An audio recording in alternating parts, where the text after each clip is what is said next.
Welcome in, everyone, to my next part of my Higurashi When They Cry playthrough for the first time ever. We're going to be starting Chapter 10 today. It's your first time here. I do have a link to the entire playlist below, so let's all get scared and be sad together. Yay! Sunday. The fireworks I heard before noon were probably to announce the opening of the festival. And the weather certainly wasn't festival weather. It was cloudy. The television forecast was calling for possible downpours starting this evening and lasting until around midnight. But as long as it wasn't raining at the moment, the festival would go on. The festival had to open, or it wouldn't begin. That makes sense, logically, I guess. The Furude Shrine grounds were probably decorated beautifully for the big performance that only happened once a year. Many paper lanterns were hung up, all in the auspicious colors of red and white. The sound of electric motors at the stalls. The voices of kids running around. Their happy families watching them, smiling. Today was the festival of Watanagashi. Was everyone already partaking in the festivities? What about Satoko? Had she forgotten her days of suffering just for a few moments, while smiling that brilliant smile she hadn't in so long? I would hope so, man. My dude needs a break. Like, she needs a breather. So is Keiichi at this point. He needs to kind of chill. He's already been plotting some moida, so I'm kind of worried about him. This would probably be the longest day of my life. See? Further proof. Worried about this dude. It'd be a day I remember vividly for as long as I lived. I told my parents I'd go to the festival this evening and lounged about during the early afternoon. We may have lived under the same roof, but they couldn't help being surprised by a deviation from how I usually spent my time. Glancing at my parents out of the corner of my eye, I went to the front door.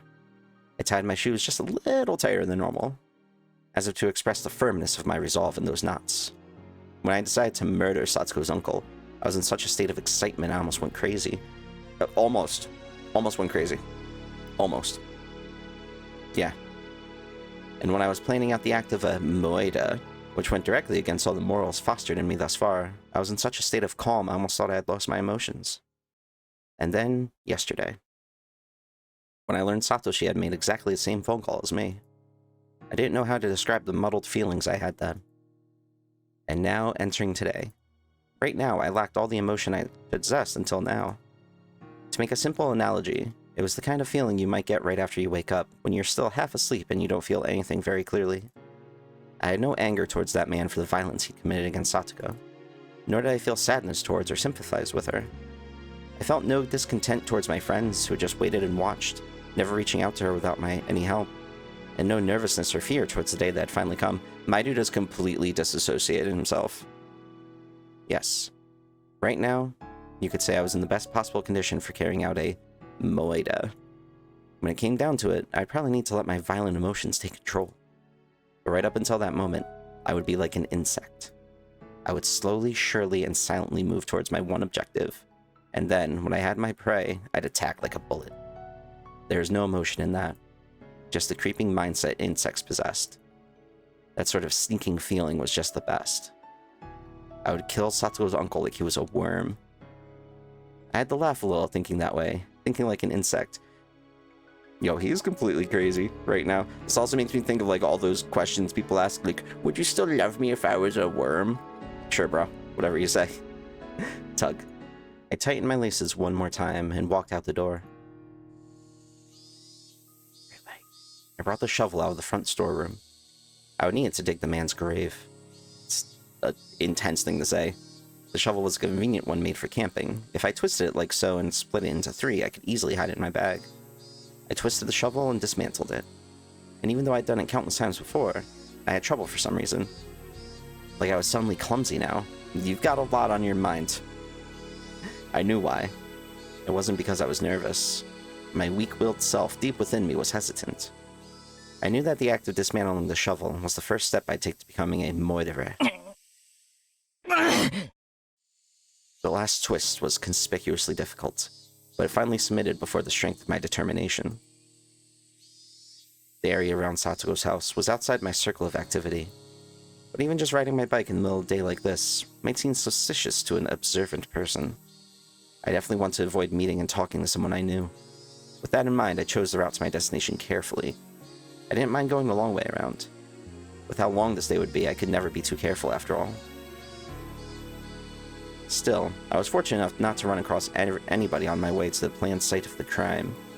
I wasn't superstitious at this point, but it was a good omen. Sure. The place I would dig the hole was in this grove, a little further into the woods. I was worried I might not make it to the same place as before, since there were no signs to guide me, but I arrived there smoothly and as expected. I took another look around. Not even a hint of human presence. The air was a little bit damp, but it was comfortable in the cool shade of the trees. I took the disassembled shovel out of my bag and began skillfully putting it together. Then, I stuck the tip of the shovel into a soft-looking patch of ground and pushed it on it with my foot. The shovel would split into the earth as if I put some strength into that foot. Yes, that's usually what happens when you put your foot into a shovel to dig dirt. He is, like, completely lost his mind at this point. Like, he really has.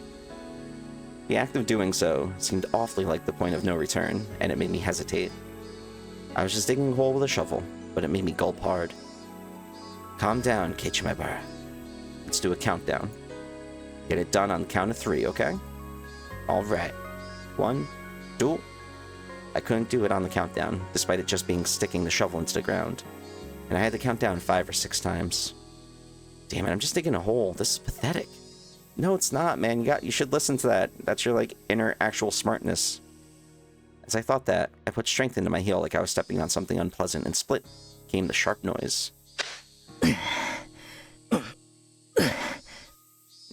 It was only soft at the beginning. That's what she said. Got him. Roots and stones quickly got in my way, informing me just how hard it was to dig a hole big enough for a person. No decent person would ever come here anyway. Maybe it'd be enough to cover him up with some dirt. Every time a naive thought like that crept into my mind, I bit down on it with my teeth and dug even harder. I've dug enough now. I could hide him like this. Every time I thought that, I would go down to the hole, grow disappointed at how shallow it was, and return to digging. The thin layer of sweat on my brow eventually formed into drops and fell to the ground. My back was even worse shape. My damp shirt adhered to my skin, and it felt so disgusting. Things I couldn't stand the most were the mosquitoes. Maybe they were attracted by the scent of my sweat. The white and black striped mosquitoes would cling to me whenever I let my guard down. It was hot. It was disgusting. I was sticky. I was itchy. All those uncomfortable feelings surged through me in waves. As long as you don't start scratching at your neck, bro. Like, just don't start doing that, and I think we're good.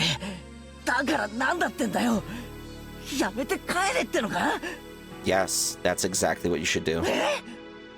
Yeah. You should 100% do that right now.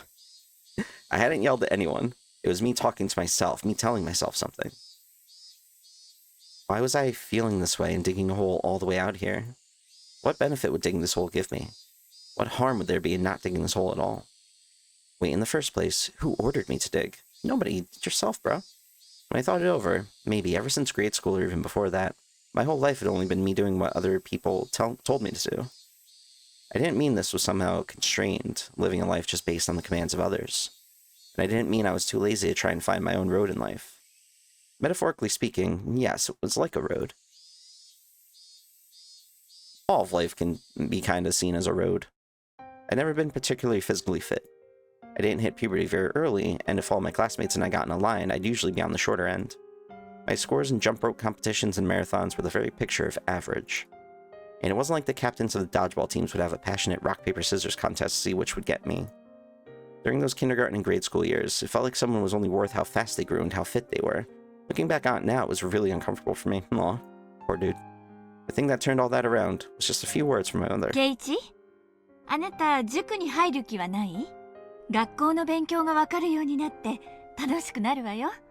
Yeah, cram school sounds so fun. The very first test I took at cram school was kind of like a game. It was a lot of fun. It wasn't like the test with the same exact problem dozens of times in a row. Every question had a picture to it, almost like one of those puzzle books that came with manga magazines. If my studies at school had been like this, it would have been way more fun. Several days later, I went to the cram school again with my mother and the enrollment paperwork.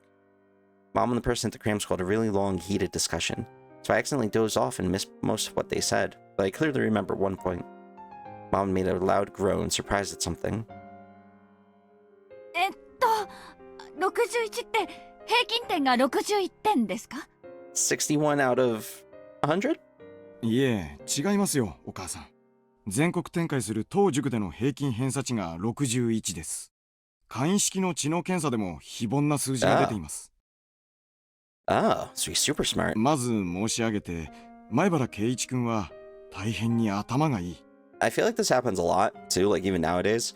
There are so many bright, smart kids out there who just don't do well in school. Like, I didn't do good in school. I hated school so much, and I consider myself, you know, decently smart. Like, I can do 2 + 2 = 5. I know that. Yeah, genius stuff. ケイチがでも学校では大した成績じゃありませんし、通信簿も2、3、4が適当に並ぶ平均的なもので、何かの間違いではありませんか？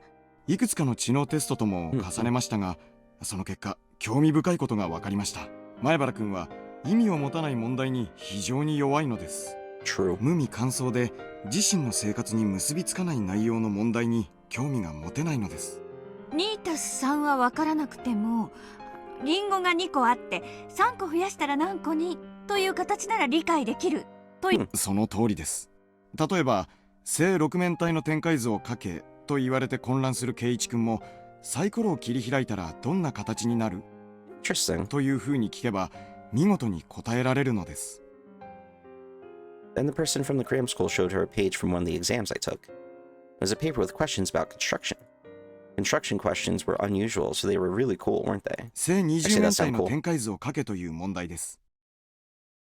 What the hell is a icosahedron? Oh, so it's just a D20. この問題を二十面体のサイコロを作るにはどんな風に厚紙を切ればいい It's a D20. と聞き直したら、圭一君はさも簡単そうにこれを書いてみせました。So it's just about こ how れ he's は平 asked. 凡なことではありません。ケイチ、あなたどこかの本の雑誌の付録か何かで二十面体のサイコロを作ったことがあったの？ Dice only went from 1 to 6. I'd never even considered before this test there were dice with more than 6 sides. Welcome to Dungeons & Dragons, bro. So it was fun to imagine what kind of shape a die that went up to 20 would have. If I had a die like that, I could win at snakes and ladders against anyone. So I immediately wanted to make it. Finally, I entered cram school. There were only 4 students in the class they put me in, which was called Select.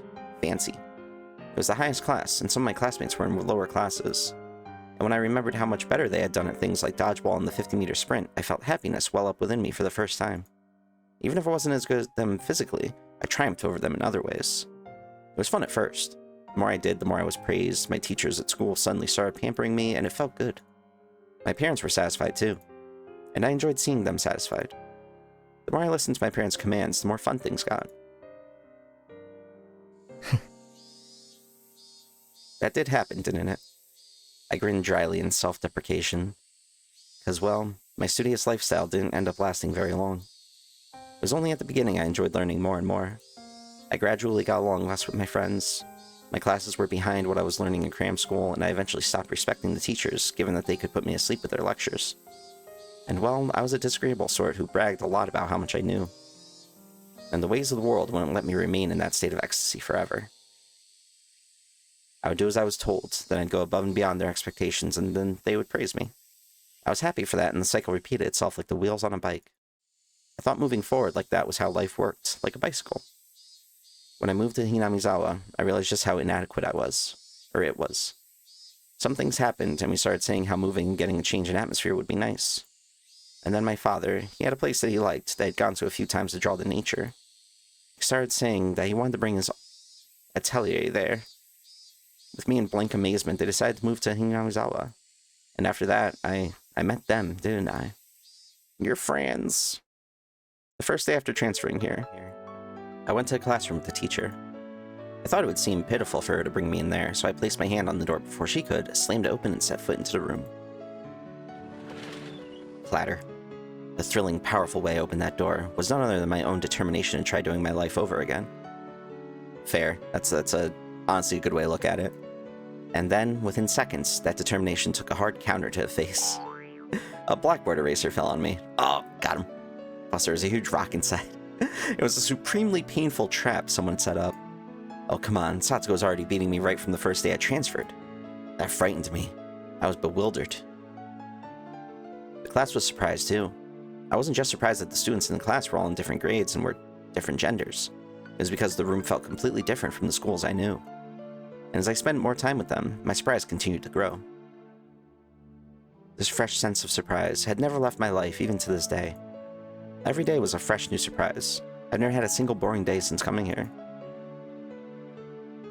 The days were lively, spent with the other club members.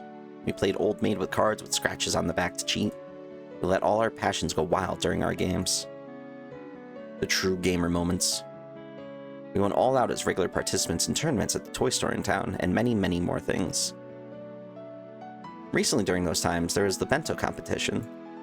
It was then. That's when I saw an unexpected side to Satoko. Thinking back on it, I only ate dinner with her 2 nights. It was such sweet, gentle time spent, and it warmed my heart remembering it even now. I realized that Satoko was pretending to be stubborn and firm, and how brave she was, part of her heart always waiting for her Nini to come home. And I vowed to become her Nini. Nini. Satoko may have been nagging and overly critical, but she knew how to take care of someone. But though it might have seemed like she was taking the lead, it was actually her way of depending upon another person. Even if Satoshi and Satoko's lives as siblings were confined by their uncle and his wife, they were still warm, sunny days. Aw. When did those sunny days all go wrong? What mistake was made?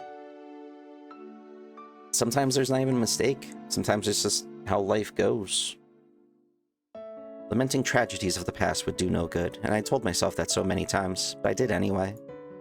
Keiichi, isn't that why you chose your own path, to take back that life? Nobody ordered you to do this. You decided on your own. You don't desire anyone's praise for this. You thought it all through yourself. You'll carve it out yourself. And you'll do it now. This wasn't a path I could see very far down, not like the road parents or society could offer. It was a narrow path, dark and utterly distressing, one for which the next step would always be shrouded in darkness. But that disheartening path would keep on going forever. It was an unlimited path, and there was nowhere I couldn't travel. The kind of path only available to those able to imagine where they wanted to go. Don't be ashamed at breaking from the brightly lit, paved road. In fact, feel proud that you found your very own path to walk. I hadn't discarded the paved road either.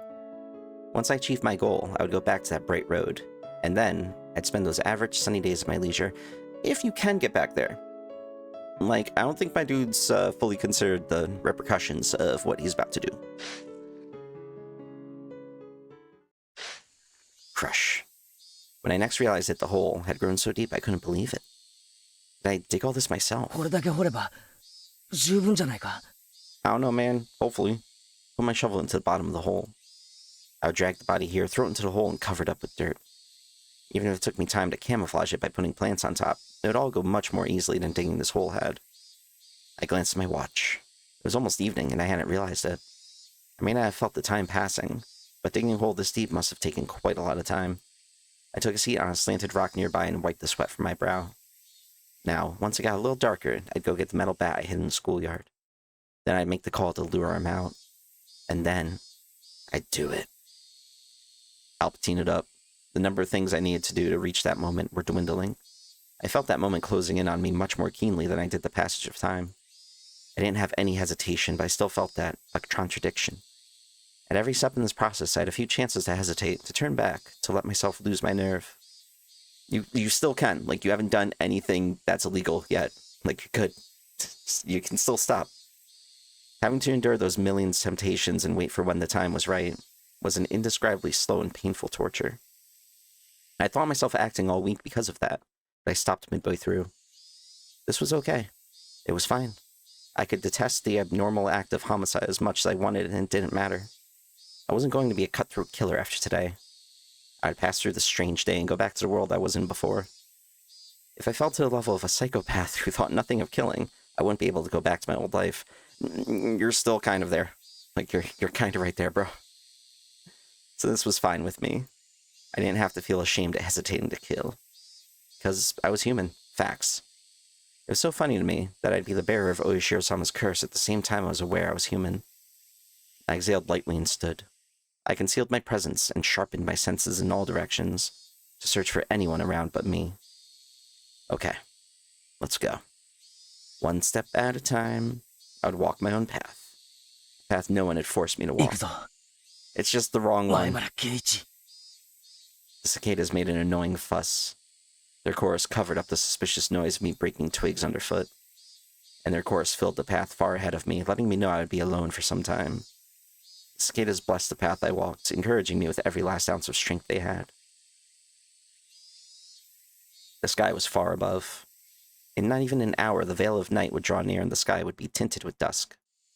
By that time, the Higurashi would let me hear their chorus in place of the cicadas. When that happened, would everything be over with? Would everything have ended? I said something along those lines when I left Satoko's fate up to a public agency, but this time was different. I would do it. I would carry it out. I would end it. Oh, Jesus. That scared me, man. Yes, when the Higurashi cried, it would all be... Whoa, okay. What a transition, man. Alright, that was... Yeah, okay. Alright, cool. So that's what we're doing now. Alright.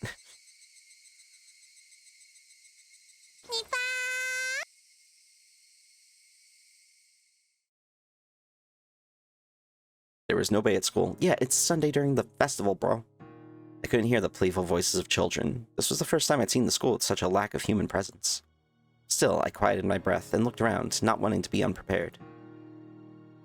It had gotten darker outside, but it was almost like my eyes could see more clearly now. I made absolutely sure of my safety, then walked to the heavy construction machine I'd hidden the metal bat behind.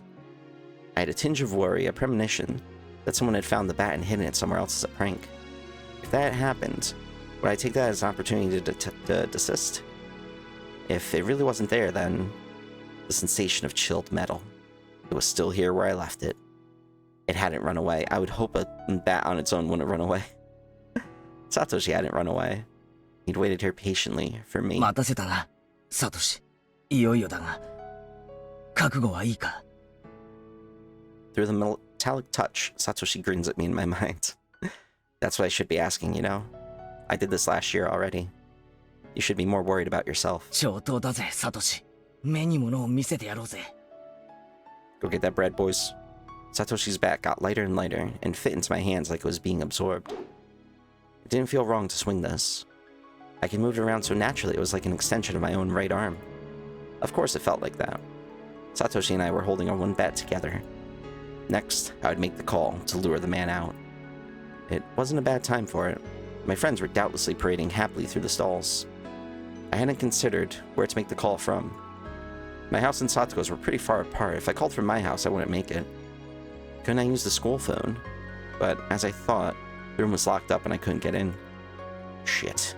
I'm so naive. Should have at least figured this part out. Yeah, it's kind of an important plot point, or important part of your whole plan. I couldn't call him. And just for that, was today all over? If only. I'm sorry, Satoshi. Just as I cursed my own naivete, a miracle occurred. A bicycle came into the schoolyard. It was a familiar middle-aged man, the one from the Forest Service field office. Why? Wasn't today Sunday? Was he here to pick up something he forgot? Anyway, the forest officer went around back and felt around in his pocket, then unlocked the door and entered. The best possible coincidence, and it had to be Satoshi who saved me. The metal bat, through just my contact with it, told me this was a chance I couldn't allow to slip by. The sections for the forest office and the school were neatly separated. I felt the man head into the forest office's storehouse, which was so far in the back students weren't allowed into it. The door didn't match its fittings well, so it didn't close all the way, and the gap in the door opened slowly as if to lure me in. I took a deep breath and went in. I tiptoed along silently and stealthily and made it into the teacher's lounge. That was the only place with a phone. As I held my breath in the teacher's lounge, I heard the Forest Service officer walking back over. Then the back door clattered shut and was locked. I glanced out the window at the schoolyard and watched as the man got on his bike like nothing had happened and rode out the school gate. The school once again emptied, becoming deathly silent. I waited for a bit to make sure silence was the real deal, then reached for a telephone on the principal's desk. I also like to think that the curry on the table there is just there all the time. Like she always just has curry ready to go, just in case. Even if it will sit there all weekend. I fished Sato's house's phone number out of my pocket. Yes, the number in the class directly for Satoko had been the one from their house now, where she lived with her uncle.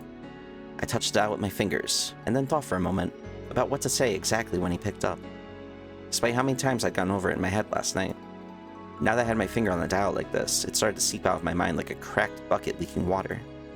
Simple would be best. More importantly, to say it straight and not sound suspicious. I counted off 3 heartbeats and spun the dial. I was gonna read that as head pats for a second. I'm like, was really confused. The call sound.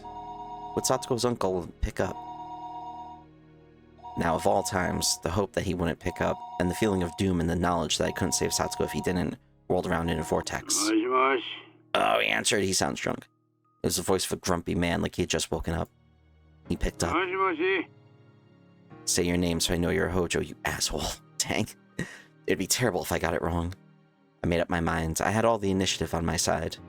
Here we go. こちらは下根市沖宮警察です。北条さんのお宅ですか? I was changing my voice, but did he really think I sound like an adult? Would he believe I was the police? There you go. お宅のお嬢さんの北条聡子さんをこちらで保護しています。え、聡子があいつ何かやらかしおりましたか? He fell for it. I could tell by how tense he was that he didn't doubt my words. 詳しい事情はこちらにいらしてからご説明します。すぐにこちらへ来ていただくことはできますか? 今ですか? 風呂に入っちゃったからあんまし表に出たかないんですがね。What? You don't want to come because you already took a bath? I mean, like, mood, but... はい、今すぐです。すぐ。ったく。聡子のやつ、何をしちゃったんですか? 詳しい話はこちらでいたします。では、お待ちしていますので、よろしくお願いします。ちょっと。俺、警察署がどこかわかんないんだけど。What an どこや場所? You moron, what the hell? Hinamizawa police station? I don't know where it is. Got him. Aren't you from around here? Why don't you know that? A greasy sweat came over my body. Eventually, just as I was about to choke, he spoke. 消防署の隣でしたっけ? Totally. 遠いな. Thank goodness he remembered I was owned for me. I didn't care where the police station was, so long as he left the house to get there. では、お待ちしていますので。俺、警察行ったら誰んとこあんた名前は? On top of that, he wanted to know my name? Well, yeah, it makes sense. Just leave your goddamn house already. 前では、失礼します。Maebashi. That was close. I almost thoughtlessly told him my real name. I managed to change the last syllable of it, but I put the receiver down like I was running away. My fingers were trembling and I was soaked with a tepid sweat. I wasn't just nervous about the phone call. With that call, everything had finally been put into motion. I left the school. It was locked before, but it was easy enough to open from the inside. But I couldn't lock it again after I left. In terms of being thorough, I wanted to lock it, but I couldn't waste time going back to the teacher's lounge and looking for the key. Couldn't you just, like, unlock it and leave, or it's just not that kind of door?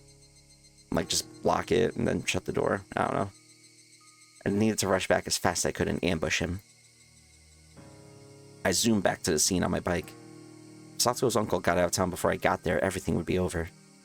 He'd learned there was no one at the station named Maebashi, and things would get pretty messed up. Just a little bit. As I returned at full speed, I passed a family wearing yukatas. They must have been on their way to the festival.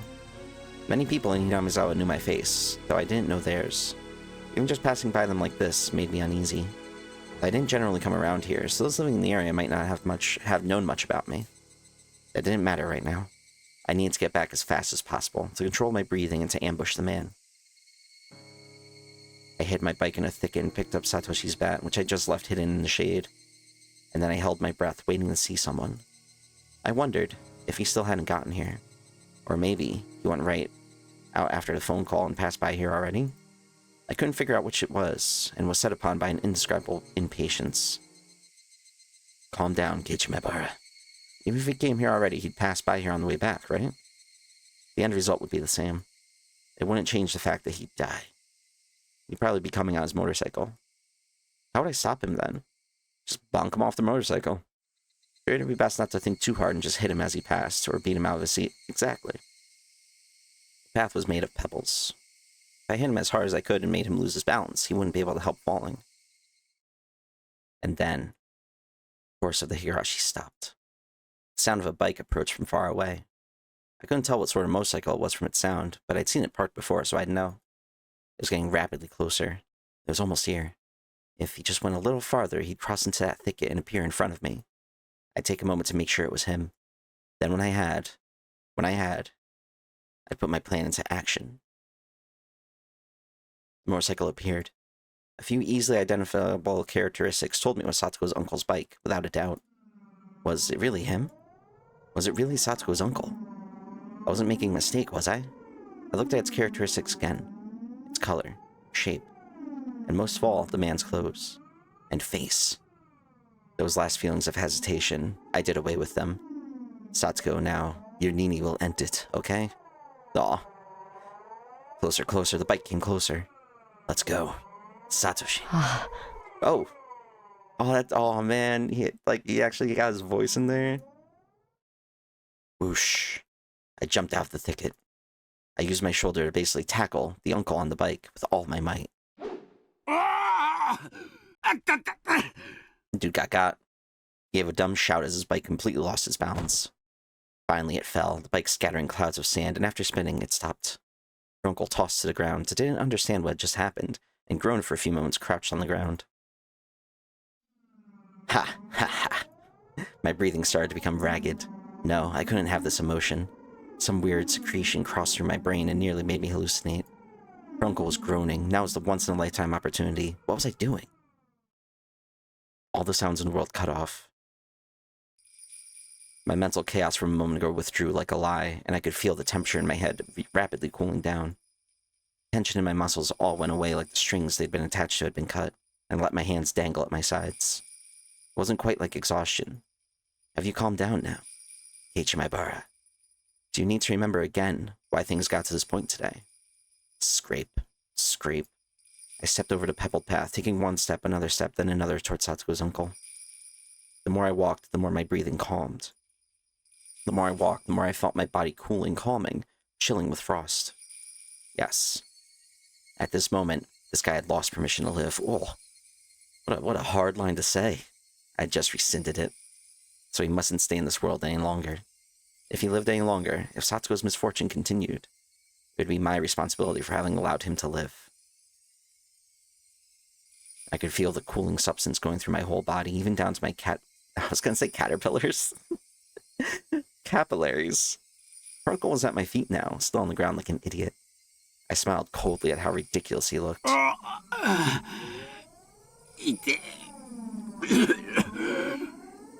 That's all it took for it to hurt. Satoko's heart hurts much more, and now you're gonna feel that. And with your life, I'll make up for her pain. I erased all unnecessary information from my mind. I prioritized the murder of this man. Execute, execute, execute.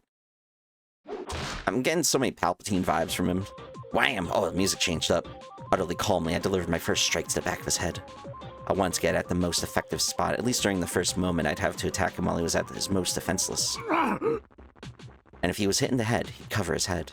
It was a defensive reaction all humans made, like machines.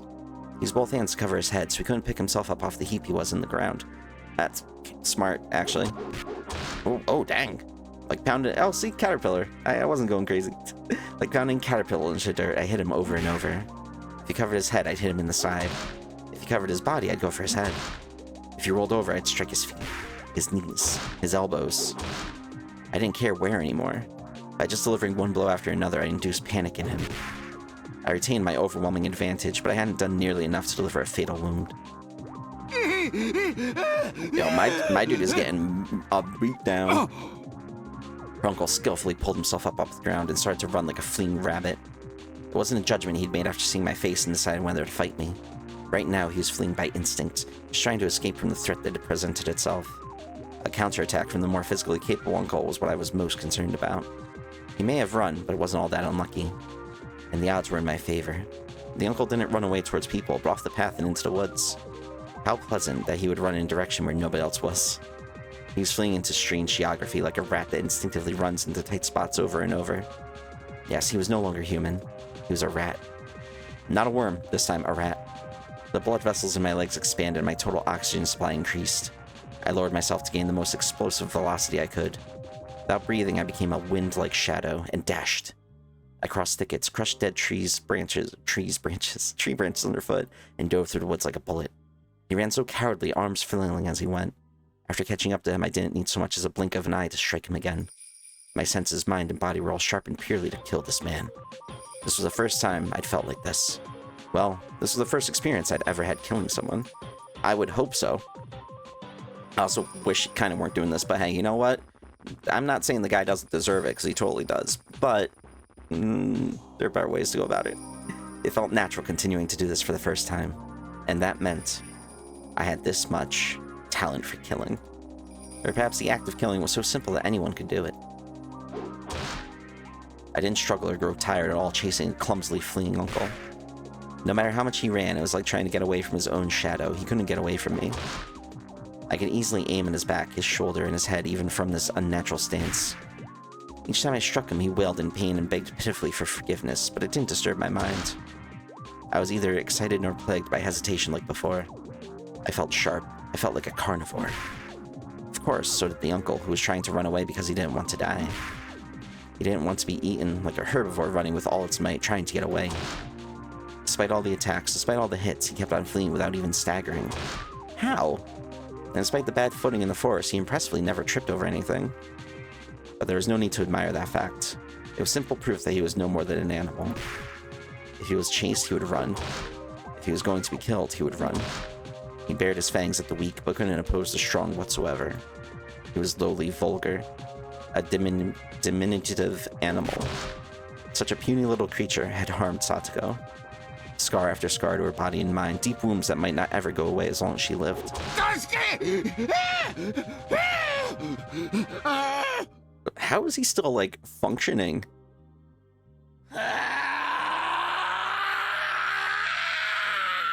Dang, what a scream. My cold and calm emotions suddenly turned into bestial ones.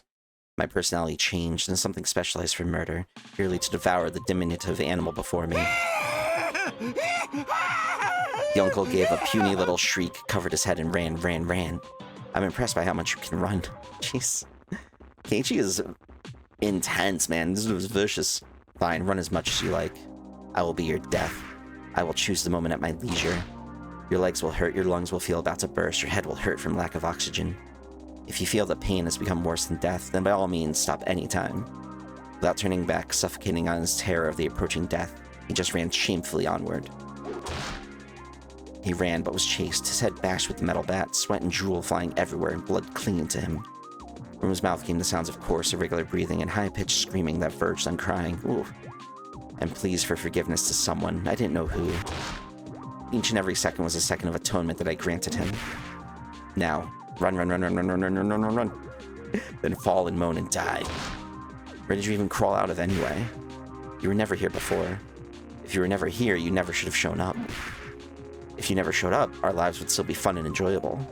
We would have gone to the Taste Festival, waited for each other, and gone to the shrine laughing. We would have been playing amongst the skulls right now. We'd be browsing the strange food stalls you only saw at festivals, trying to get prizes from goldfish scooping, ring throwing, or target practice. Mion would surely make it into a competition, and we, as a club, would have a grand time. And everyone would have been cheering for Rika-chan's dedication dance, and everyone would say how fun it was, and would give us energy for days to come. Fun, enjoyable, and funny. Warm time spent with friends.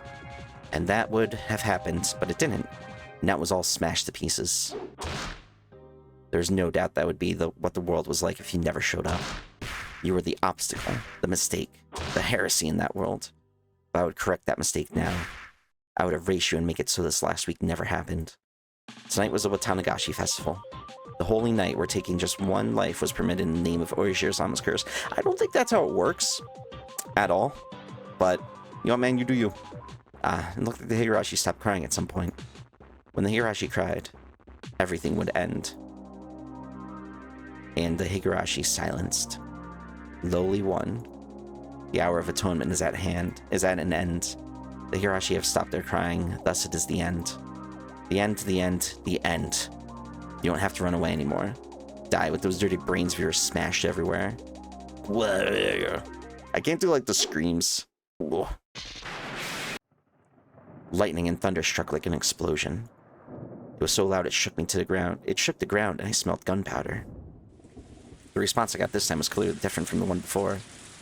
The metal bat crunched into the crown of his head. It was like the top of his head had caved in. The bat felt like it was biting him. Ooh. Drip, drip, drip, drip. It had been the final killing attack that visited him, when I didn't overlook the opening he left as his knees gave out under him.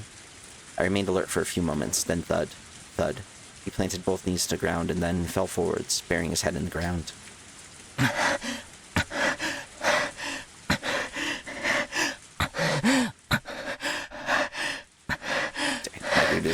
My dude's been out of it. I'd been holding back my ragged breathing, but now it all came out of me like a dam bursting. My head was dizzy and light, and unable to maintain my balance, I leaned against a nearby tree. The uncle didn't try and guard his head any longer. After a disgusting sort of spasm, he stopped moving. Did I get him? Did I get him for sure? I fought back my exhausted urge to fall over where I stood, and drew towards him carefully, bat still at the ready. It was possible he was faking and trying to wait it out. Should I check for a pulse? I realized right away, though, how unnecessary that would be. If I thought he might be faking it, then I would just have to keep pummeling him until I was satisfied. Yeah, I think he's kind of done. You hit him a lot there, bro. Like, a lot. Fought back my ragged breathing again, and then I swung my bat far above and brought it down. Clunk. His body leaped like a bow, but he didn't try and cover his head. I'm pretty sure it's done. Like, you're done, you're good. Then once again, I aimed for his head and swung. His reaction was the same this time. Jeez. After spending a few moments making his head into mochi, jeez, it's gradually started to feel different and started to spray a filthy dark red liquid everywhere. That was enough. It was definite now. I think it was definite 5 minutes ago. I had absolutely killed him. There was no sense of accomplishment, nor one of regret. I didn't feel anger towards Satoko's uncle, nor pity towards Satoko herself. Instead, right now, I was feeling like my heart had been stolen by the downpour. It had begun to rain at some point, and how comfortable it felt. The rainwater drenched my body and dripped down to the ground. The excitement within me faded as the rain washed away the grime. In exchange, my shoes were so wet they made splashing sounds. And despite abusing Satoshi's bat like that, it wasn't bent very much. There were a few dents in it, probably from hitting the man, but nothing that would make it seem different than before. Instead, it had been stained with black, with red, with mud and blood. But that itself would be evidence. The one piece of evidence needed to prove that my delusions hadn't just been daydreams, and that it ended Satoko's uncle for all eternity. Alright, Keiichi. Calm your minds. The time for passion is over. Now's the time to be cold as ice. I need to bury the body. But where was I? I'd simply followed the man as far as he ran into the darkness. Oh, that's right, he kinda got lost. I couldn't take a guess as to how far we'd run. It was already pitch black around us, and the only light I had to go on was the very faint lights on the road a little further down. It was so dark out. I hadn't noticed the darkness until just now. My vision was so good I could see the man's ugly hairline. I could have counted the pores in his head. It was only now that I realized how much crazy strength I had mustered at that moment. I went over to the streetlight. I looked up and down the road, desperately trying to figure out where I was. Oh no. This was the one road connecting Hinamizawa to the town. We were unbelievably far away from Satoko's house. Had the two of us really run so far a distance? My surprise is that was accompanied by knowledge of the miraculous fact that despite running so far and making so much noise, we hadn't come across anybody at all. There was a long way between here and the ambush location where I dug the hole. There's no way I could carry the body that far. Wait, aside from that, the bike the man took was still laying in the middle of that path. That would be an issue. The police could tell whose motorcycle it was by looking at the license plate. And they wouldn't just leave it like that, or at that.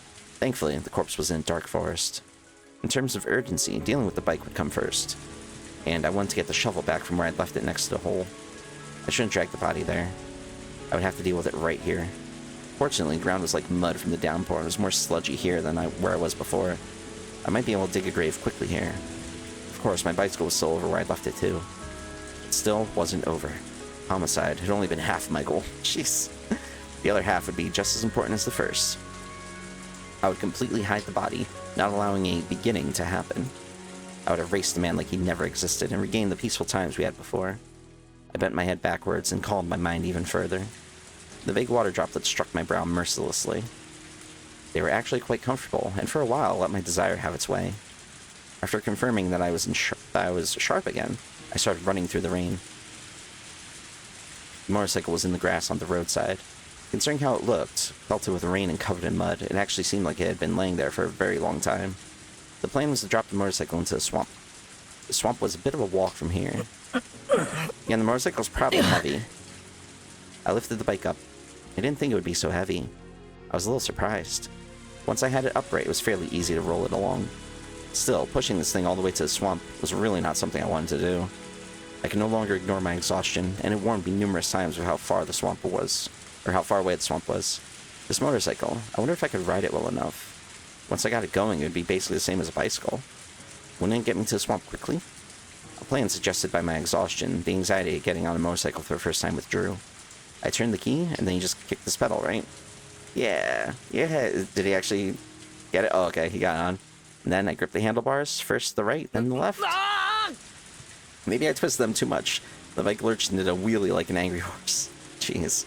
I lost it for a second, but it was just a problem of how much torque to apply. Let's try that again. This time slowly, gently. That time it went well. It was strange to be on a two-wheeled vehicle that would go even if I didn't pedal. Very odd, but I got used to it quickly. Mian once told me you could get a scooter license within a day, and she was clearly right. This was pretty easy. I needed to throw the metal bat into the swamp too, but I didn't know how I would pack the bat onto the motorcycle. Without much other choice, I stuffed it in the back of my shirt, feeling like a ninja carrying a katana. If I put the tip down the seat of my pants and hunched over, it wouldn't fall out. I got back on the bike, and this time got going without any difficulty. Carefully pressed the button labeled light, and a rather strong light came on, illuminating the way forward. I probably really shouldn't have turned it on, but I didn't have any way of seeing it at this point, and had zero confidence I could ride through the darkness. Yeah, that'd be a bit rough. As the rain came down on me, I maintained a precarious balance and inched my way towards the swamp. Along the way, I ran across a few people who seemed to be returning from the festival. But none of them had any interest in me. They were either all soaked through with the rain and hurrying on their ways home, or had their umbrellas low and their heads down. Yesterday, I might have been wary of even these passerby, but right now it didn't seem to be much cause for concern. In fact, it would probably be less suspicious to be riding out in the open like this instead of sneaking around. More and more, though, I started to think of what idea is naive, brought on by my exhausted state. I climbed a steep hill. On a bike, the hill would have put me out of breath, but I just had to accelerate a little bit to climb the entire thing. Motorcycles sure are convenient. For a moment, its lights illuminated a sign yet before I passed by it. Onagafuchi Swamp / good children do not play around here. Still, it wasn't like the way to the swamp was cordoned off by a metal fence or anything. Parents and teachers would get mad at you if they found out you were playing at the swamp, but some of the bad kids in my class apparently snuck out here sometimes to see a giant crayfish in the place. They talked before about how they'd go to a candy shop and buy some pickled squid, then just tie it to a fishing line and throw it, and all the crayfish would come running. Once I got up to the bank, there was a tiny ritual shrine and traditional ropes on one of the trees. Swamp time! And as it swallowed the downpour whole, the blackened swamp had waited for me. If I slammed on the accelerator from the cliff-like stop I was on now, the thing would fly straight into the middle of the swamp. I had to be careful not to fall in with it. Yeah, like that one dude that we learned about yesterday. Or not yesterday. I keep saying yesterday at the last chapter. If I drowned and disappeared, man, what a stupid ghost story that would be. On the night of Watanagashi, Satoko's uncle's corpse was found in a thicket by the road leading to town, and Keiichi Maibara went missing. People would whisper that I'd been demoned away. The 5th year's curse would be a half-baked one. I got off the bike and twisted the accelerator as hard as I could.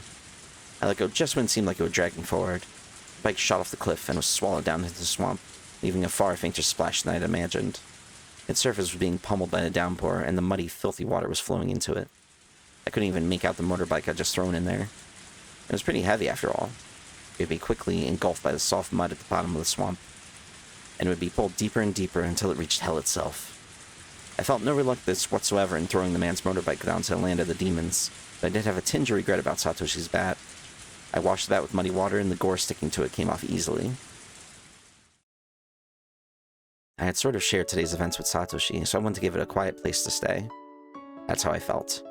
I started feeling more like returning it to a locker from before, so I could continue to keep watch over Satoko.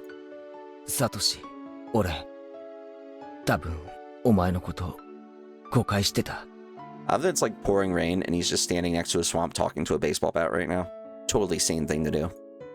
Satoshi listened quietly without nodding. I am absolutely convinced now.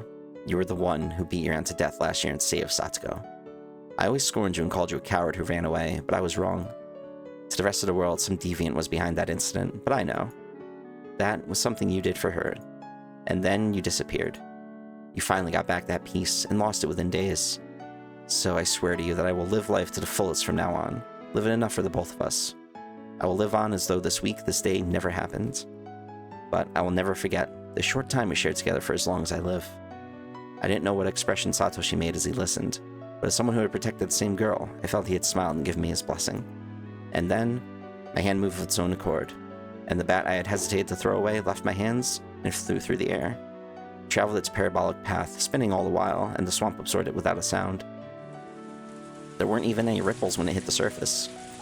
That surface was tempestuous because of the downpour, and the bat was long gone. For a moment I regretted having thrown it, but I realized that might have been what Satoshi had wanted. そうだよな。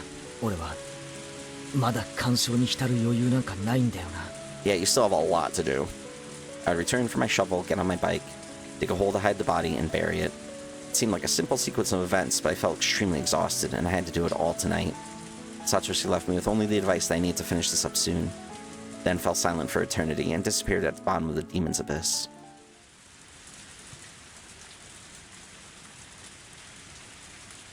I returned to the path I had ambushed our uncle on. My bike was hidden, sleeping in the brush. I stood it back up.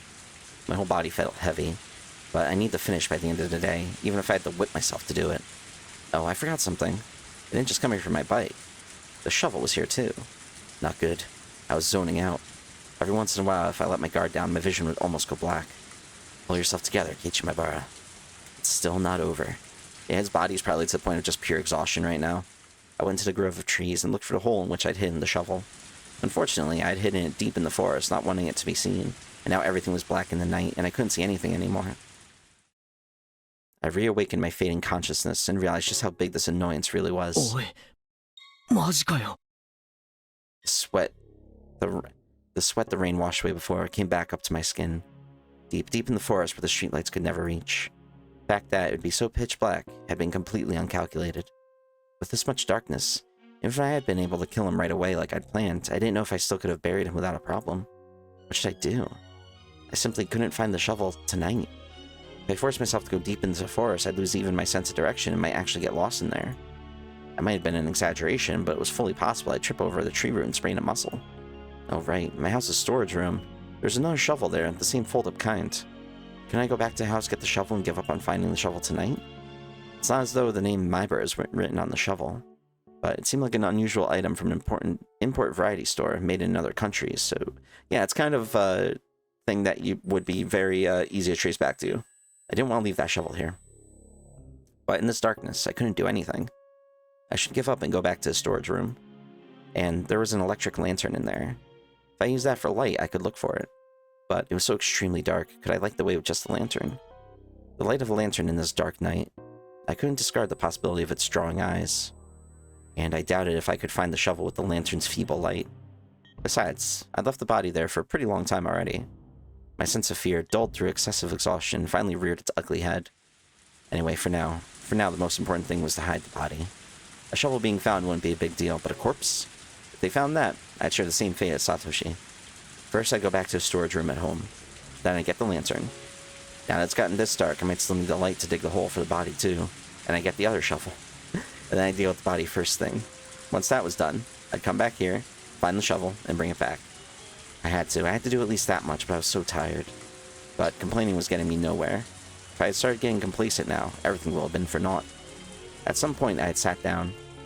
I gritted my teeth and endured, lifting my heavy hips. The night was young. Of all the nights I'd experienced, none had ever been this long. When would it all end? The night was young. My dude is doing a lot this evening. A lot. The lights at home were dazzlingly bright. Suddenly, they reminded me of how hungry I was. Oh yeah, he hasn't eaten all day. Checked the clock and saw it was it's only 7? Bro, I thought it was 11 o'clock at night with how dark it is and everything. I thought for sure it was 2 or 3 in the morning already, yeah. I was surprised how messed up my biological clock had gotten just from this one night. There's a warm light coming from the curtains in the living room window. The worlds between here and what was beyond those curtains were so different. If only that man hadn't shown up, I would have been in that light. I'd still be excited from the festival, and I'd be talking to my parents about how much fun I had with all my friends. And then, even though they made a hot meal for me, I would have eaten way too much at the stalls, barely eaten any of it, and gone back to my room. No doubt I'd crawl into my futon and easily let myself fall asleep. Right now, I was completely different. There wasn't a single ember of warmth from those weak streetlights.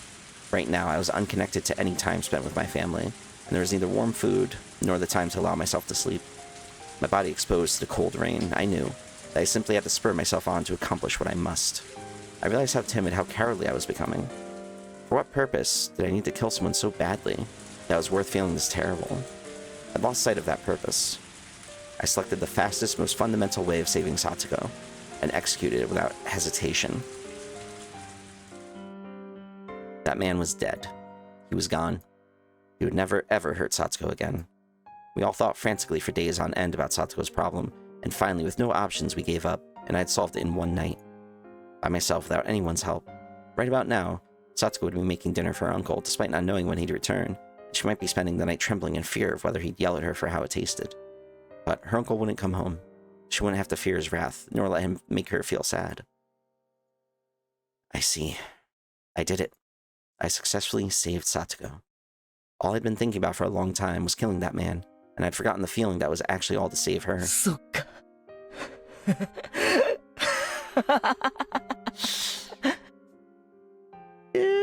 My dude's a little stressed out. I did something. You did something.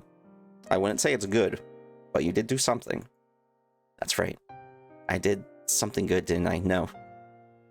I felt hot tears coming from my eyes. And that's when I first realized that the exhaustion I'd been feeling was actually guilt. The blade of guilt, for a while now, had just been scraping away with its tip, hurting my heart. It hurt so bad I couldn't stand it. It was throbbing painfully. It hurt so much, it was so painful that I cried. I cried tears of joy at saving Satoko. I didn't know why, really, anymore. I just cried. My tears fell and fell. As I stood there for a while, coming to terms with those warm tears, my heart was comforted a little. Alright, Keiichi Maebara. That's enough. There's nothing to regret or feel shamed about. Both my body and mind were thoroughly exhausted, and that was a fact. It was only natural I couldn't feel anything. Even tomorrow and the day after that, I might not be able to feel anything for a while. But there was one thing that was true. There was the indisputable fact that I had saved Satoko. One day, we would surely be rewarded. One day, I'd be proud of how distressing an enterprise I had undertaken to get Satoko's smile back. And so that I could wait for that day, I had to put the finishing touches on this night. If I left it undone, everything I had accomplished today would be for naught. I looked back up at the sky, which didn't look like it would stop raining anytime soon. Then I rubbed my eyes and summoned forth energy from my core again. How long did I plan on spacing out? This isn't the time for daydreaming. Someone could find that corpse this very moment. That pessimistic thought was proof that a very natural emotion of fear had returned to me. As I allowed the fear to spur me onwards, I went to look for the other shovel and the lantern inside the storage room. It was fortunate I remembered that what it looked like around the streetlight the body was near. With how dark it was quite possible I wouldn't have been able to look for it either. I didn't realize that when I left the place, so the idea of memorizing the spot hadn't even crossed my mind. And that's why I had to call it fortunate that I managed to get back to the body like this. The corpse was now located in a big muddy puddle. Half the thing had already sunk into a swamp-like pool of water. I only realized afterward that there was an unused irrigation channel right nearby clogged with fallen leaves and dirt, and there was rainwater flowing in from there. My shoes had been washed with water for a long time now, so without any hesitation I stepped into the puddle. Luckily, the whole muddy stream washed it all away. I couldn't leave any slight traces, like bloodstains. The rain was like a blessing from heaven. I checked around me, paying very close attention, then turned off the lantern. It became pitch black, but my eyes got used to the darkness in a few moments. Once I managed to reach the streetlight on the other side, I was able to make out even faint lights. I stuck the shovel into a puddle right next to the corpse. The ground was even looser here than I thought, and the shovel's tip easily slid inside it. I'm an adult. I had to hurry and dig. If I took too much time, I might lose my energy and strength again. It felt almost like digging a hole in the sand at the beach. It was easy to dig, no matter what, the muddy water kept flowing in, covering the hole. Digging wasn't going as well as I'd hoped. I dug, and the water would go in, so I couldn't get a sense of how deep it was. The only way for me to measure it was to bury my own foot in the mud. I'm digging just fine. Dig. It's alright, don't be disheartened. Dig. Occasionally a car would come by on the road, and I'd hurry to hide myself in the trees. Everyone was only passing through. They wouldn't have their eyes peeled in this kind of darkness. I understood it logically, but I still couldn't help but hide. Better be safe than sorry, you know? What I was really scared of wasn't quite that one of these cars would coincidentally happen to witness me here. It was that the distance I could spot cars from was getting gradually shorter. At first, I noticed the splashing sounds from really far away as cars drove through them. I started noticing them less and less, and with the car that just passed by, I didn't notice it until its headlights were upon me. I felt my senses growing duller by the second. If someone were to take a peek in secret, as I was burying the body at the worst possible time, maybe I wouldn't even notice. The moment I thought that, I took a good look all around me. I roused all my half-asleep senses and searched for signs of presence nearby. What if I found out someone was spying on me from the trees? A carnivorous feeling snarled at me, glaring.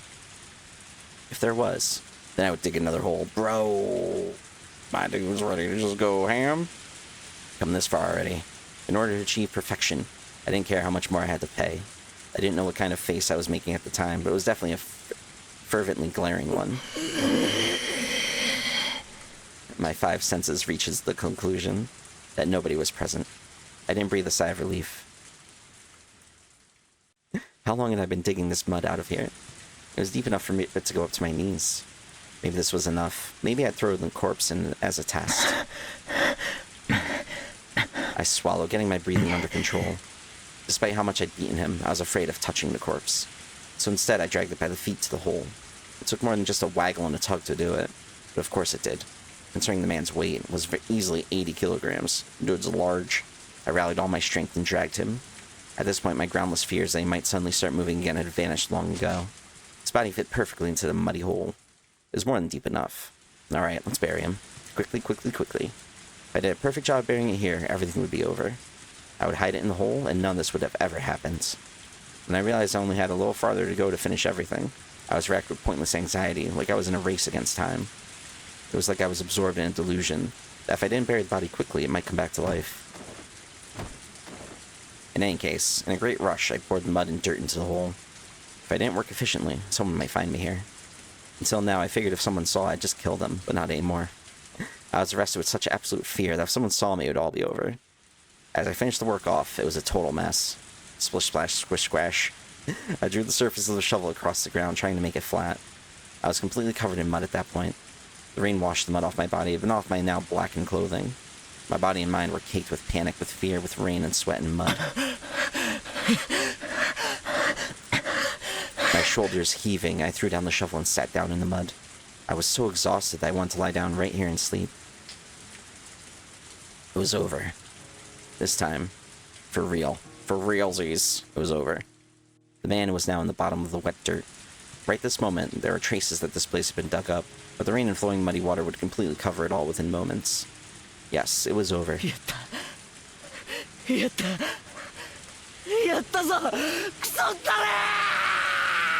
And hopefully nobody hears you yelling.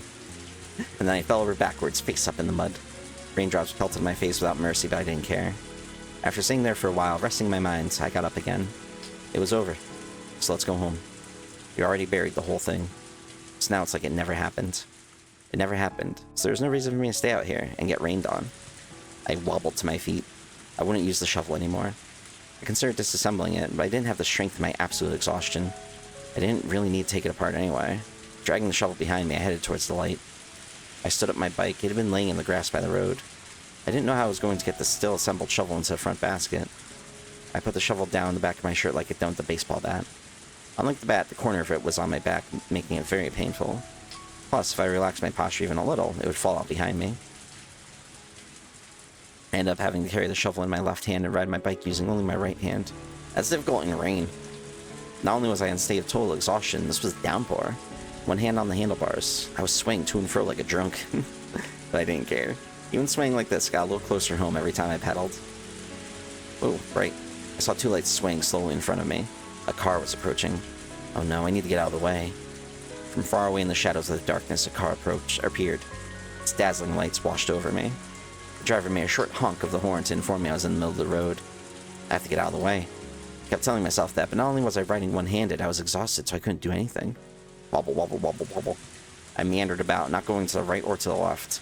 The driver decided to swerve out of the way right in front of me, and without lowering its speed much, steadily came towards me. Its outline grew larger in my vision, and telling myself again that I really needed to get out of the way, I jerked the handlebars in one direction, then lost my balance and fell over, bike and all. Aw, it's a shame. My whole body splayed out, and one foot caught in the bike. This was seriously bad. My drowsiness quickly vanished, and just as a cold sweat broke out on my skin, the driver recklessly spun the wheel to the left, made a counterclockwise U-turn, and came right up to me and stopped. The driver's seat door opened, and the driver came out. "You idiot, what are you doing here?" I was pretty sure someone would yell at me like that. あらあら Oh, what's up, girl? 誰かと思えば She did that RR to him. It was a woman's voice, and one I knew. I lifted my face off the ground and looked at her. Takno. 高野さん Sus. こんばんは月の綺麗な夜ね前原くん It was raining far too hard to see the moon. Takno-san unfolded an umbrella and smiled as she spoke. That smile was for some reason uncanny, like she'd seen right through me. Out of all the people I could have met, I got the sudden feeling that this was the one I wanted to see the least. こんな時間にどうしたのかしら傘もささずに全身ずぶ濡れの泥まみれでそれは何シャベル She'd come here via car. She wouldn't have known what I was just doing. And yet she smiled, as though she knew everything. Calm down, Keiichi Maibara. She always makes that mysterious-looking smile, remember? Don't let her onto anything, lest you dig your own grave. Well, I don't know, man, you did dig 2 graves today. ゴルフクラブで野球に参加したそうだけどそのシャベルもつまりはそういうこと Yes, 100% just playing baseball with a shovel. 傘の代わりってわけかしら I should tell a good lie here. If I could just do that, things would work レナ out. と宝探しにダム現場に行った時に Ah, これを忘れてきちゃったんですよ good thinking, honestly. I'll give him that. ふんそれをこの土砂降りの中取り家を出た時は降るとは思いませんでしたのであら降り出したのは結構前よあなたずいぶん前から表にいるのね Got him. まあそのほっつき歩いてましたからそれにしたあなた向こうからこっちに向かってきたんでしょ、ダムとは場所も方向も正反対よ She really did see right through him, man. Takano-san was clearly aware that something exceedingly abnormal was happening with me. And as she played her little word games, she was enjoying driving me into a corner. Maybe she had a vague guess, just from the situation, of what I'd been doing. My timing really sucked, to run into her of all people, of all the times. At the very end, I could only be frustrated at my terrible luck. I'd done so much, and the end was literally right around the corner. So why at the very end, did I run into her of all people? What'd you do, Keiichi Maibara? You're still holding something that could be a dangerous weapon. Nope, don't do it. Will you silence Takano-san? You have no energy. 2, it's just a stupid idea. Even if it would be simple to kill Takano-san, dealing with the car she'd come in after would be an issue. I couldn't drive a car. It was completely different from a motorbike. But even if the car was here, as long as there was no proof I killed her. Yes, Insight's downpour, without any prior planning, all by coincidence, a hit and run. As long as I didn't drop any handkerchiefs with my initials on them, they would never know I could.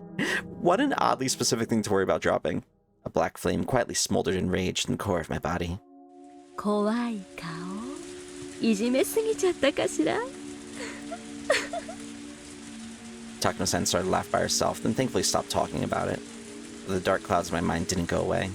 それはそうといつまで自転車にまたがったまま地面に這いつくばってるつもりそろそろどいてくれるかしら If I moved, she would leave. So I tried to get the bicycle up and out of the way, but then twisted my ankle in it and fell over. Ooh, ouch. There was a sharp pain in the ankle I'd twisted. This is nonsense. A sprained ankle now? 大丈夫ひょっとしてひねっちゃった Takano-san squats down and takes a good look at the ankle I keep rubbing. Well, she is a nurse, so she knows what's going on. She compares it to my facial expression, apparently trying to gauge how bad the wound was. I didn't expect to, but I couldn't even stand up. It was all I could do to shamelessly wriggle on the ground like a caterpillar. Takano-san looked at her watch, then at her car, and after thinking for a moment, opened the passenger seat door. And then gave me her shoulder to stand up with. 家まで送るわなんだか私が跳ねたみたいで嫌な気持ちだけどねすみません見捨てるのも気の毒だし私が優しい人でよかったわね Nobody good has ever called themselves a nice person, but that would have been a terrible thing to say to someone holding me up like this. Fair. I took Takano's hands and sat down in the passenger seat. Takano-san went around the back and looked at my bike on the 自転 ground. 車は後日ってことにはならない？ I could clearly tell from her face that she thought it would be a pain since it would be heavy and would get her car dirty. But my bike has Hinamizawa written on it. I couldn't leave it out here like this. そのなんとか車に詰めませんか？ないと困るんで。トランクはもういっぱいなの。 With what?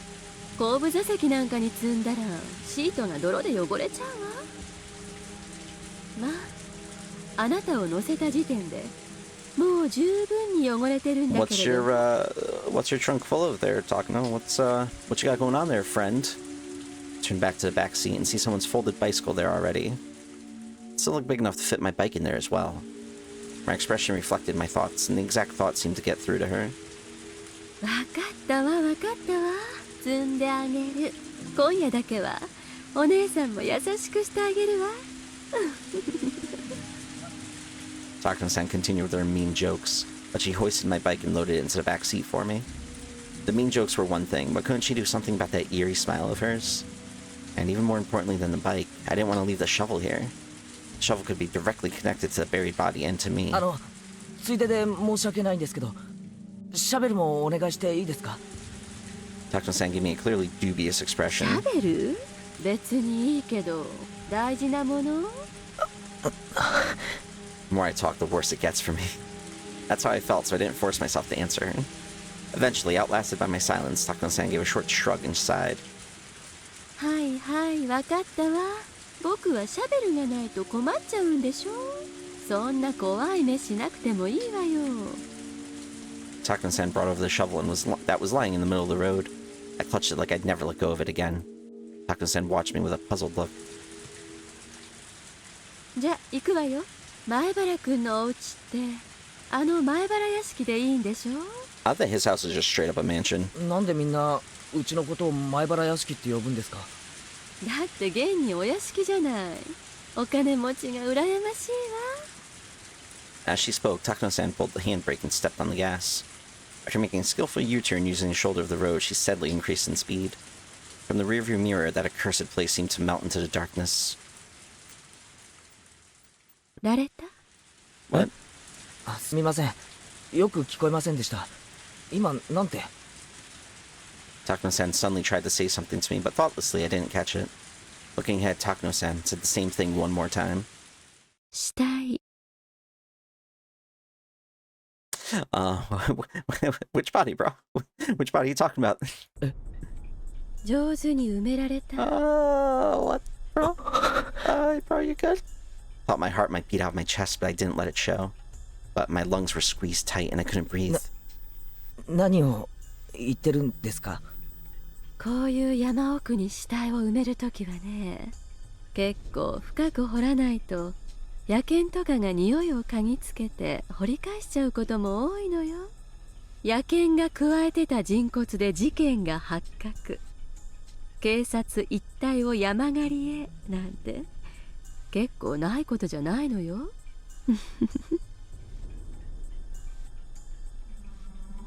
Pound, pound, clang, clang. Huge rusted bells started ringing in my head. Alright, but to be fair, she's super weird, so this could just be like her method of conversation right now, and she doesn't actually know anything that happened. Maybe. Had I buried it so deep that I could say it absolutely wouldn't be found? The answer was no. I was in such a rush to bury him and get it over with that I couldn't deny having possibly buried it too close to the surface. No, wait. That's not wait anyway.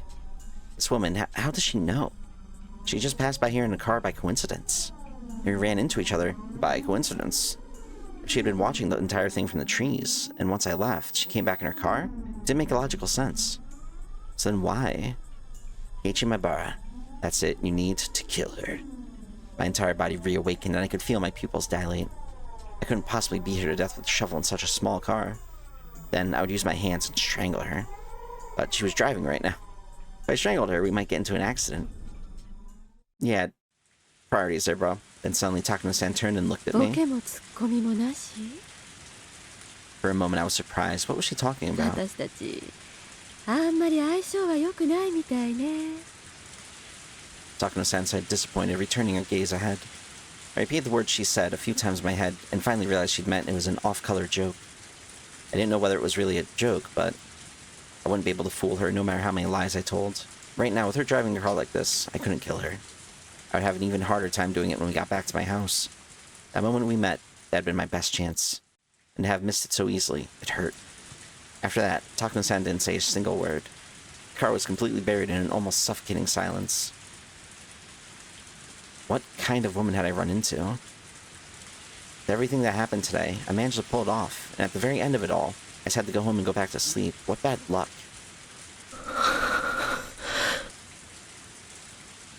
As my sleepiness gradually overtook me, the anxiety I felt steadily started to matter less and less. I like how the screen's kind of like darkening with each word, and it looks like he's like, trying to force himself to stay awake. This is alright, Keiichi. You probably should not leave this woman alive. Right now, I'm tired.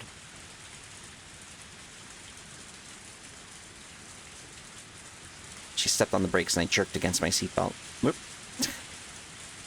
That woke me up. I thought I must have fallen asleep by accident. Hey, you're home. Looked out the window, and there's a big building with faint lights on. It was really dark out, but I knew immediately it was my house. 今ご家族を呼んでくるわね。少しの間だけど、一人でお留守番できるかしら。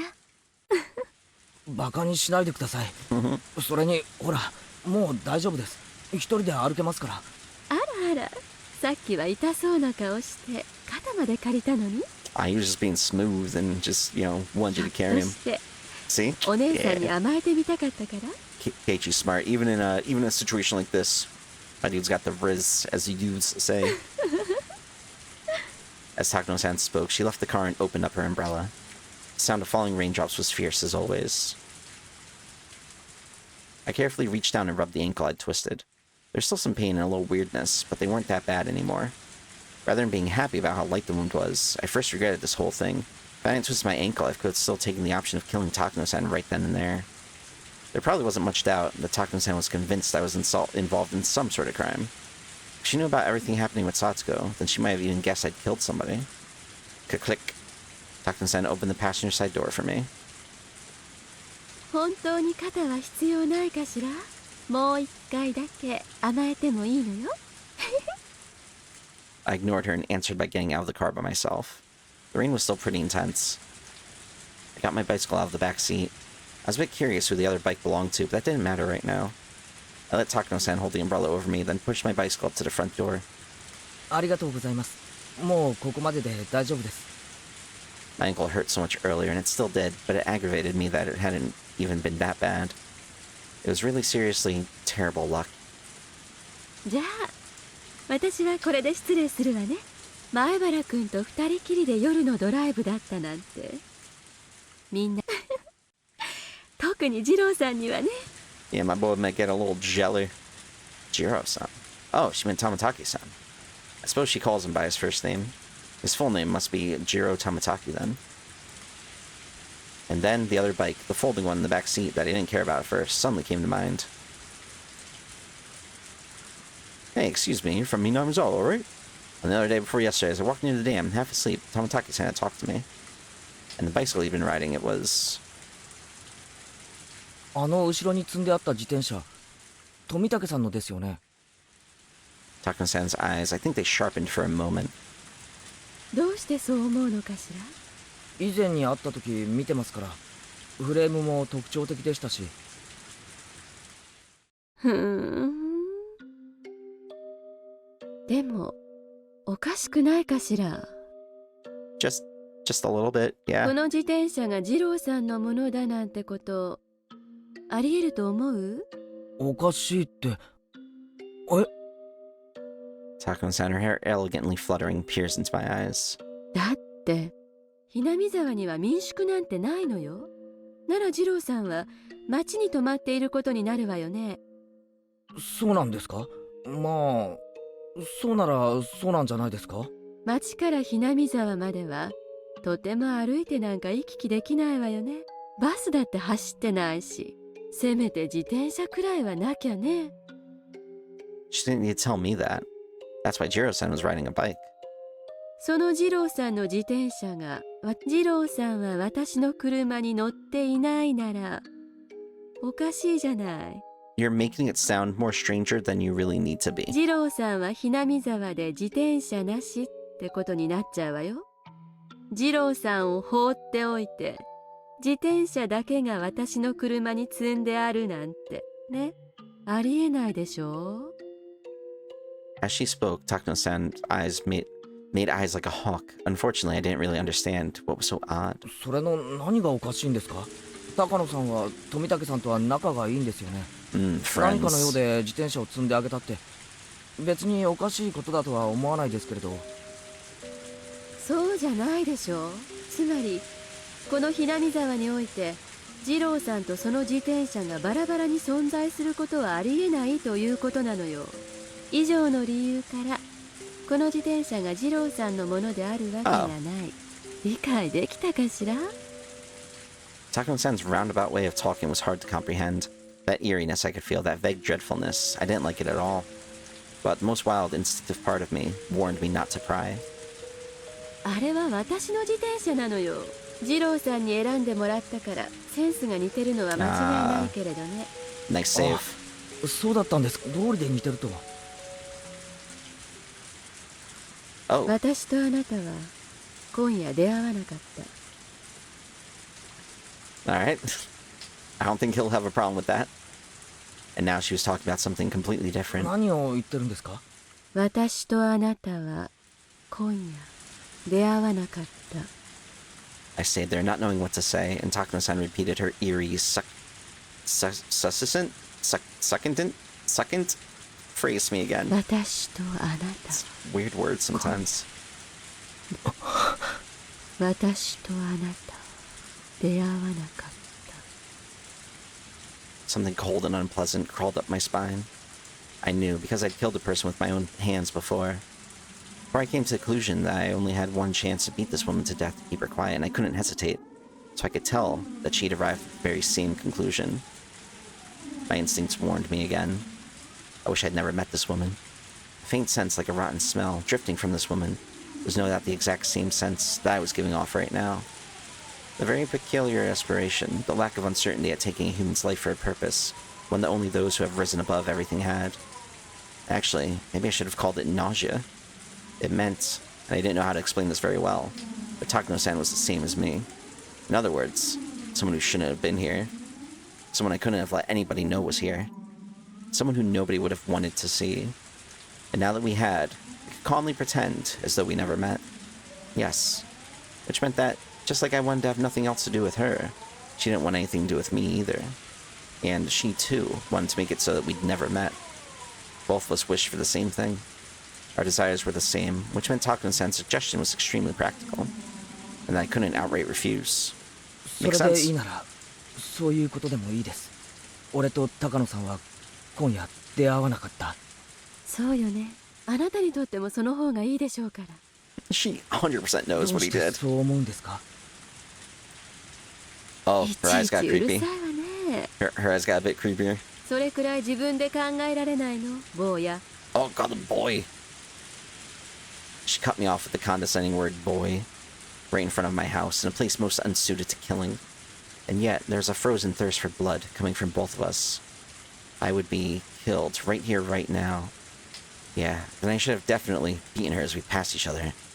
A damp, greasy sweat broke out on my body. That's fine. If you want me, then you can come anytime. When I made up my mind, she took her hair elegantly and turned on her heel. よかったわね。私が優しい人で。 Alright. Bye, bro. What was good? How? Because she was a kind person? Was that it? I didn't get it. Takano-san got into her car. We didn't exchange any words of parting. I performed a massive feat, the killing of Satoko's uncle, and yet I didn't feel any accomplishment. On the holy night of Urashiro-sama's curse, on which the taking of another's life was allowed. On the terribly rainy night when the demons wandered, as agents of Urashiro-sama's will. The demons were never supposed to meet, but suddenly, they did. The demons parted ways triumphantly. There was no reason for them to fight. Both their objectives had already been accomplished. With the rain hitting me like a waterfall, my eyes met with Takano-san's through the car window. The female demon, her mouth twisted into a distorted, fearless smile.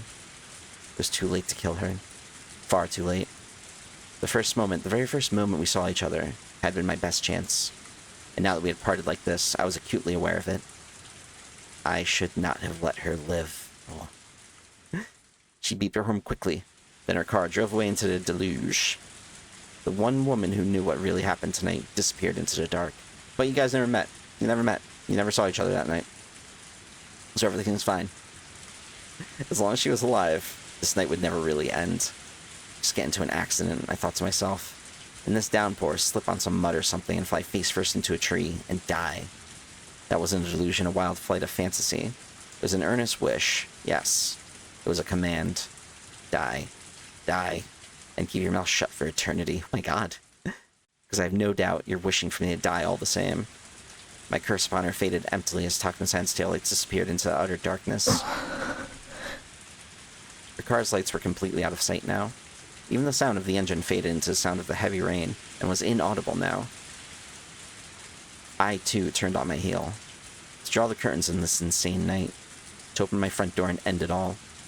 I began walking towards the front door. I was covered in mud and I made a squishing sound with every step I took. Squish. Squish. Don't worry, Keiichi, my brother. Squish. Squish. She'll die. Squish. Squish. Her end will be as miserable as she is. I'll throw her into some flames alive and let her dance until she's burned to a crisp. I'll burn her to ashes in the fires of hell itself until she's roasted as much as she deserves. Holy shit. そう願うぜ。本気でな。Squish. Huh? Just now, I hadn't taken a step, and yet, a footstep. Without emotion, I turned around. There wasn't a footprint. If there was a footprint that wasn't my own, then it was obvious someone else was behind me. Somebody else there. I was sick of this. Whoever it was, I was sick of everything tonight. This time, I would kill them. I'd kill them without a second thought. I wouldn't hesitate to turn around and dig another hole.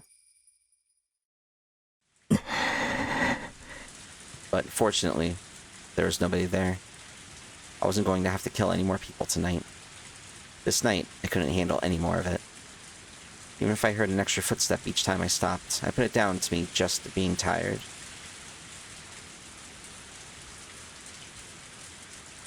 Oof. Dang, that was a long chapter. At least I'm assuming that's the end. It might not be. Chapter was super long. Made up for the short one last time. Alright, we got 2 tippies. Ring, ring, ring. はい、もしもし。救急ですか？消防ですか？消防です。火事ですか？事故ですか？落ち着いて話してください。多分火事だと思います。こちらは中部高速の可及地サービスエリアなんですけどね。裏の山からなんだかすっごい火と煙が上がってるのが見えるんですよ。あんなところ誰も立ち入らないからなんで火がついてるのかよくわかんないですけど、とにかく連絡した方がいいと思って。山火事にならないとも限らないし。わかりました。すぐに現場を確認しますので、そちら様のお名前とすぐに連絡のつく電話番号、それから火災現場の詳細な場所をお願いします。消防司令部より通達。G ブロック西側山斜面にて不審火の通報あり。Why is it redacted? 街道から離れていることからカップルの焚き火か不法投棄のゴミに放火したかの可能性があります。現場は深い森林地帯。周辺に民家はないが延焼の可能性あり。直ちに現場を確認されたし。消防署ですか。こちらは G ブロック第3消防分隊です。通報の現場にさっき到着。ドラム缶が一つ山中に放棄され、火は鎮火しつつあり、延焼の可能性はなし。で、ドラム缶の中に多分人じゃないかと思うんです。人らしきものが灯油か何かで焼かれたという感じで。That is what happened to Takano before. She was in a burned barrel in the forest. 警察の人にも連絡した方がいいんじゃないかと思いまして。間違いねえよ。これ人だよ。Oh, my dude is panicking, which is fair. All right. So they found burned corpses. All right, what's this one? Victim of the 5th year. 今年のたたりってことっすかね。そういうことになるんですかね。毎年いろんな殺し方を見せてくれますが、今年は特に際立っていますね。自分で自分の喉をかき破るなんて普通じゃないっす。あとは鑑識のじい様に任せましょう。きっと何かの怪しげな薬物を検出してくれるに違いありません。Oh, is this one お Tamatake? 疲れ様です。お疲れ様です。あ、おいさん、小宮山さんたちが到着しました。大石さん、お疲れ様です。今年は一等来てるのが出たらしいじゃないですか。裏を書かれました。私はてっきり今夜死ぬのは北条哲平だとばかり思ってたんですがね。Well, I mean, you're not wrong. 仏は何者です？富武二郎。Yeah, it was 年に Tamatake. 何回か Okay. ひなみ沢に来てる趣味の写真家さんです。I remember because his body was found by like the same background picture.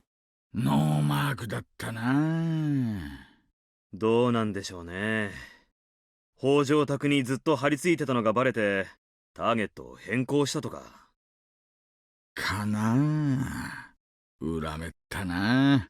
で、北条哲平の方は何も問題なし。I mean, ねえ、夕方頃に娘が祭りに出かけて、その少し後にバイクで出かけまして、did he come back though? 先に娘が帰ってきて、あれまだ帰ってないかな。どっかで飲んだくれてるのかな。大石さんいらっしゃいますか。 There you 高 go. 杉課長からです。1号車の無線にお願いします。And he's probably calling about the other Moida.